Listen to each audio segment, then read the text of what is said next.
Hi, this is Chad Brewer, Cotton Development Specialist for Phytogen Cottonseed.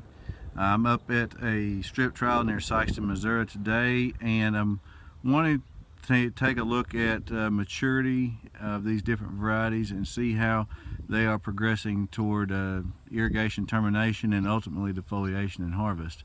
We have a wide range of maturities in this trial, from Phytogen 300, one of the earliest ones we're going to have in the W3FE offering, all the way up to Phytogen 490, which would be one of our later W3FE varieties. So a couple things that I want to point out is I went out into the field and pulled first position bolls off of 300 and 490, and here's what couple things to note. One is that on the early season varieties like Phytogen 300, 330, 340, and especially 300, you're going to find that your first fruiting branch is going to be much lower than your more mid-season varieties like 490, and some of you probably are familiar with 444.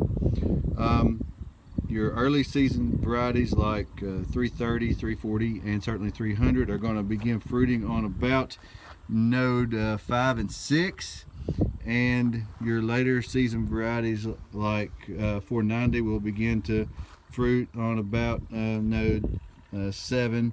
I have seen it as late as 8 and 9 when they're planted late.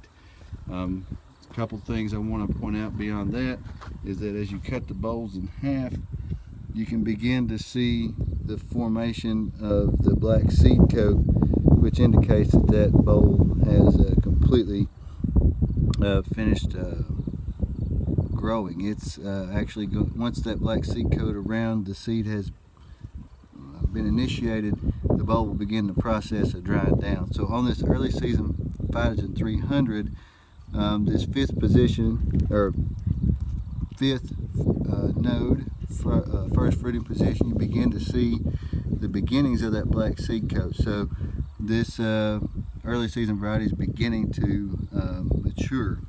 Take a look at Phytogen 490, and you'll note that the first fruiting position was at node 7, and there is not really any beginning of that black seed coat. And of course, as you move up the plant, you see less and less mature bolls. And what you're going to want to do is go slice some of these bolls in half with a pocket knife, and you can watch that maturity progress up the plant. So if you got any questions, feel free to give me a shout.